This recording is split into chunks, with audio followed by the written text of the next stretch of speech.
Hello again. This is your host, Tanisa Montgomery, and you are listening to a new episode, Measure of Royalty. Today, we're going to be talking about our deal breakers. Well, I actually kind of don't like to use the word deal breakers because I feel like people can have lists and lists of quote unquote deal breakers. I've even heard people say some things like, I don't want to date anybody who's a redhead, or I won't date anybody whose second toe is longer than their first toe, or whatever. Like, these are all ridiculous ideas. And all these lists of complaints do is keep us separated from the people we are meant to be with. I want to just talk about what I call qualifiers or expectations. And I like to say that expectations or qualifiers go both ways. So when I am making my list of expectations for my relationships in the future, or even re-evaluating my relationships that I currently have, I like to think of them as no more than five, right? 3 to 5 expectations in relationships are healthy, right? These are kind of like the boundaries or the borders. Like, if someone crosses this line, really that means that they haven't met an expectation. And as we've discussed before, safe people have some unsafe characteristics, and unsafe people also have safe characteristics. So these expectations help us to stay within the guideline and the purview of what is healthy, what is normal, what is forgivable. Okay.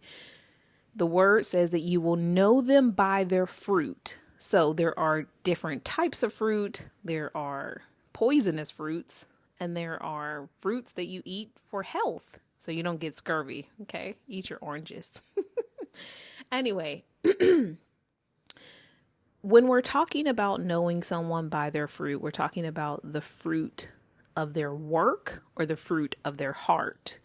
So if someone is a person of honor and integrity, then we can say, wherever I see that person, I know that they are showing up in an honest way, that they care about the quality of their character, and they are purposely and diligently working to save their character, so that if there is any scandal spoken about their name, that it would probably be perceived as gossip, like somebody's hating, right?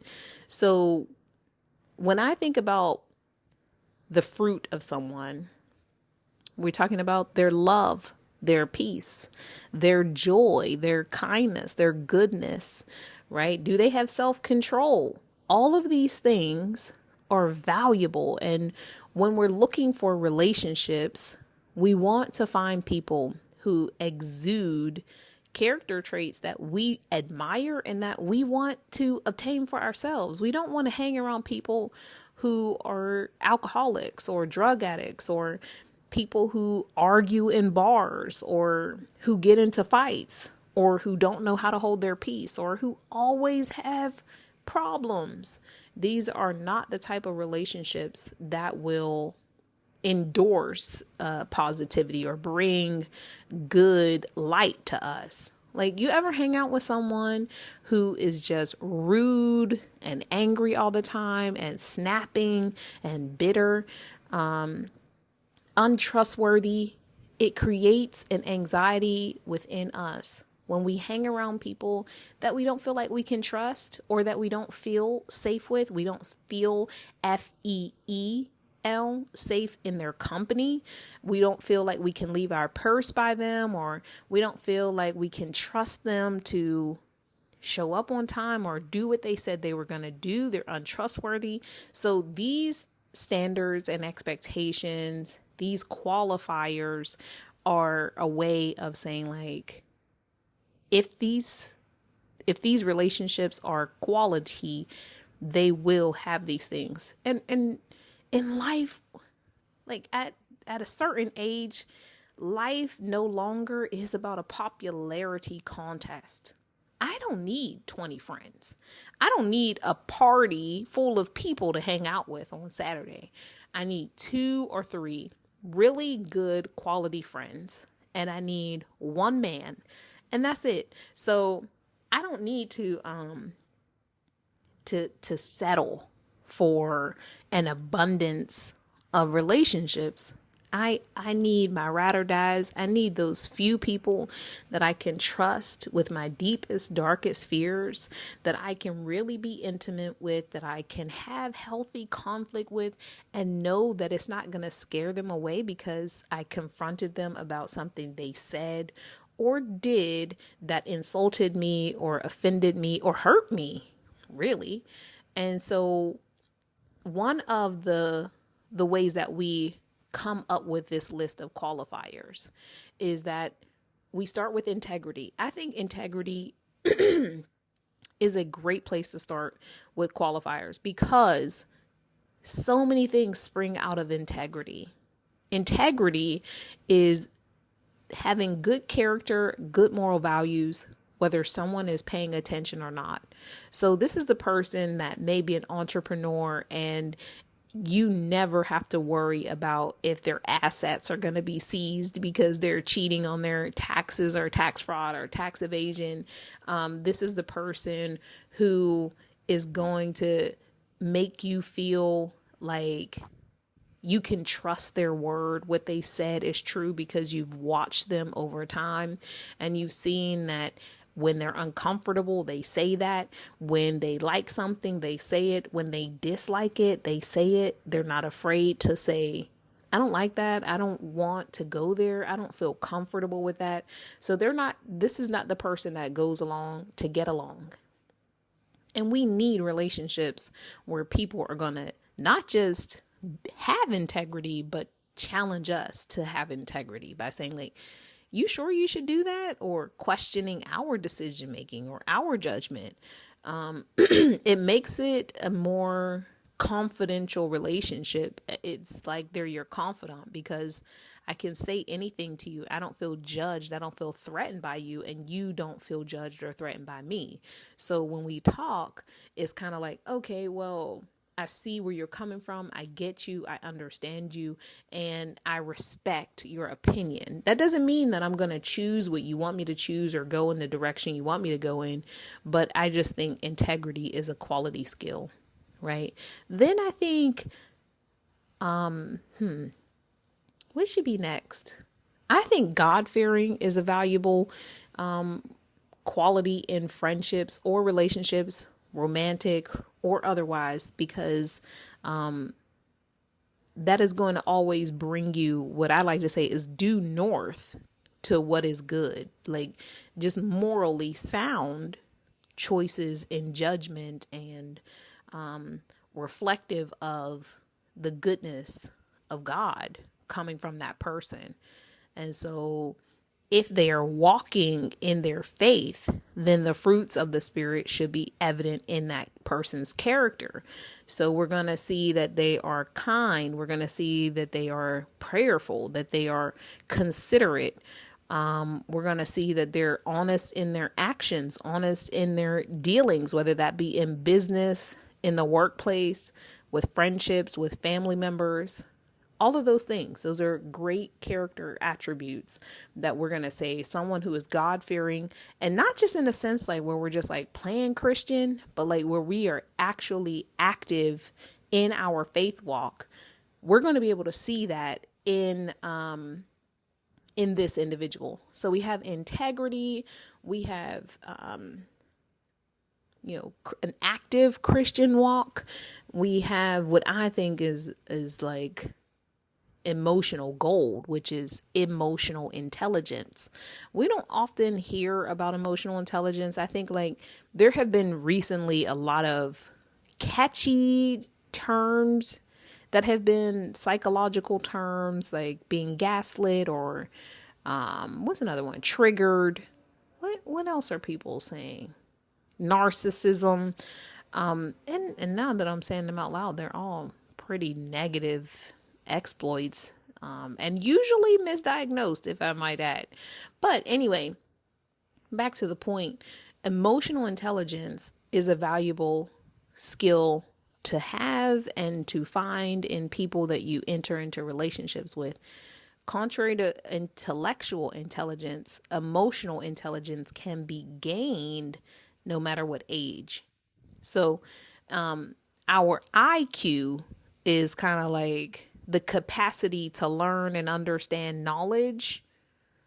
And you can take an IQ test at 5 years old, and that same person could take an IQ test again at 25 years old, and the likelihood that their IQ has improved is very slim. They would have had to work extremely diligently hard in order to increase their IQ, right? But an EQ, emotional intelligence, can change and grow pretty rapidly. We start with a simple desire that we want to be people who understand how what we do has an effect on how other people think or feel. So emotional intelligence is considering my circumstances, considering the other person, empathy and sympathy. Then I filter that information and I say, I'm not going to say that because that has a later damaging effect, more damaging than the conflict I'm currently in with this person, right? EQ says, I'm probably not going to tell them this story because it's going to trigger them or it's going to frustrate them. It's going to scare them. So I'll keep that to myself, not lying. Okay. I want to be clear about that, but just there are some things that you can share with someone who would be okay with hearing it versus another person who might be emotionally disturbed.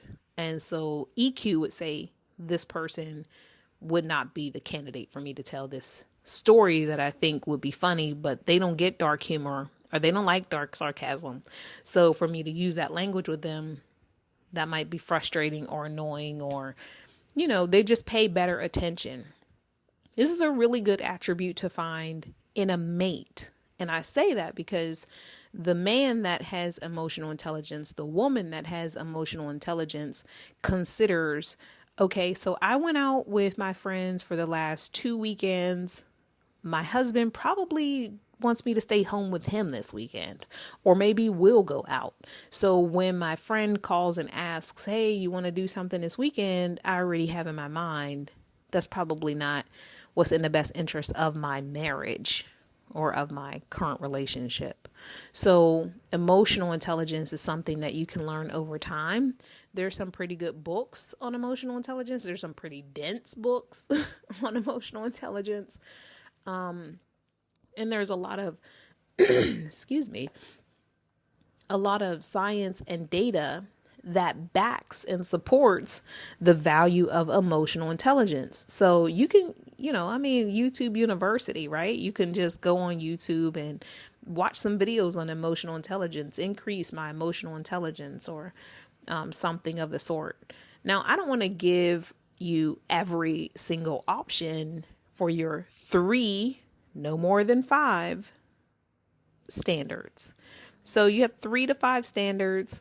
And those standards are universal. And when I say universal, I mean they are not just applicable to romantic relationships, but they are also used for friendships. And if I expect my best friend to have integrity, then I will certainly expect my husband to have integrity. Also, the expectation is that I'm a person of integrity. So that's the other part of these standards or expectations or qualifiers for healthy relationship, is that I'm not just projecting them onto other people and I want other people to be these things, predominantly these things, because nobody can be 100% anything always. But that I also expect of myself that I am going to be a woman of integrity, that I'm going to conduct myself in ways that is reflective of my integrity, no matter what I'm doing. If I'm in the grocery store, I'm not just taking stuff off the shelf and putting it in my shirt because nobody can see it, or putting it in my purse, or if I accidentally get an increased $10 back and I'm supposed to get $1 or $2 back and they accidentally give me a 10 and a 1 instead of 2 ones, I don't say to the teller, oh, well, I guess that's their problem, and walk away. I'm dealing in integrity. So I give them that 10 back and say, I think you accidentally gave me a 10. My change was $2. You gave me $11. So when we are expecting people to have integrity, then we ourselves have to begin to reflect that. So it's not only a one-way street. I like to say it like this, or I think about it this way.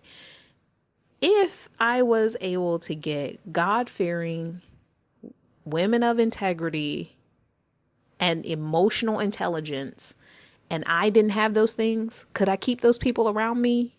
No.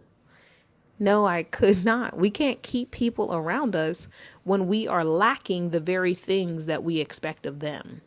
So find the 3 to 5 things that you think are very valuable. You're welcome to use these examples if they suit you, what you're looking for. Maybe try faithfulness or ambitious, things that either are aspirational pursuits that you have of yourself emotionally, or things that you already have that you find like, this is a really good character trait. This is what I have to offer in a relationship. So you want to just kind of think about not only what you have now, but am I wanting something that I need to obtain for myself? You can simply start to investigate that within yourself. Like, this is my 3 to 5 things. Now, what I have found, which is kind of interesting, is that those of us who are kind of stuck and struggling with change advancement struggle also to create this list of 3 to 5 things. And I'm wondering, is that partially because there is a lack of desire to be aware of self, some sort of internal conflict about recognizing our own flaws? Or is there an anxiety about maybe these people don't exist because I haven't met them? Well, it could be both. It could be one, maybe it's both. The question is, if the thought is maybe these people don't exist, or could I ever become this way? Well, we have to work and we have to change the way that we think about ourselves. We have this component of ourselves that is called plasticity. Plasticity is the ability for our brain to form new neural pathways. As we change, so do our thought processes. So plasticity happens throughout life. Think about how an infant goes from doing nothing to walking, right? So the baby lies there all day and all of a sudden one day they're walking, right? That's plasticity. But also think about the person who is in an old folks home who does crossword puzzles and is able to be good at Scrabble, right? And all of a sudden decides that they want to write their first novel, right? So your brain is able to form new neural pathways. And as you strengthen these new neural pathways, what used to be a normal, autopilot response becomes a natural new choice. And when I say autopilot, I'm thinking about like our brain, the neural pathways are kind of set in stone. If you ever get off of work, you get in your car and you're driving to the grocery store, but somehow you space out and before you know it, you're pulling in your driveway, right? That's called an autopilot. That means every day you go straight from work to home, straight from work home, straight from work home. And so your brain has formed an autopilot activity or action that happens when your body is like, quote unquote, done. Like, I'm done. I'm going to zone out. Body, take me home. Car, take me home. And so now you decided, okay, I'm going to go to the grocery store. But you cannot be on autopilot for that, because if you are on a quote unquote done day, your body's done, that autopilot feature will kick in and you'll pull up to your driveway. It's such a strange thing, right? But that's a neural pathway. Your brain has equated, like, let's say, clocking out from work with going directly home. And so now you've actually got to use your brain to go from your office to the grocery store. Right? It's the same idea of plasticity. That's the way that I think about that concept, if we could lay it out flatly. So in the same way that you have to use your brain to get to the grocery store, you also would have to use brain activity to go from someone who is apathetic to an emotionally intelligent person. Right? I hope that makes sense. I think that makes sense. Yeah. So any of these skills can be learned. Integrity can be learned, right? Ambition can be learned. So the chances that you'll be perfect at them, or that someone you know or someone nearby would be perfect at all of these things all of the time, is a 0. But if you are not yet that person, it will be difficult and near impossible to make relationships with people who are emotionally intelligent, who are God-fearing, and who have integrity if we're lacking that skill. So in that way of thinking, then those people don't exist because they're not available to us. Not really. We might meet them, but we'd be hard pressed to keep them in our lives, if that makes sense. I hope that makes sense. So as you grow and you develop your ability to have integrity, honor, self-control, patience, joy, ambition, drive, determination, honesty, whatever the things are, whatever your 3 to 5 things are, as you work to become that person who obtains these standards, then those people become more accessible. It's hard to believe something exists when we're not that something. So I hope that you're feeling inspired to make your list of standards. Leave a comment and let me know how your standards have worked for you, or if anything in this podcast struck you today. You can find out more about us or contact us at remnanthousecounseling.com. I actually just released an ebook on Amazon titled Think on These Things.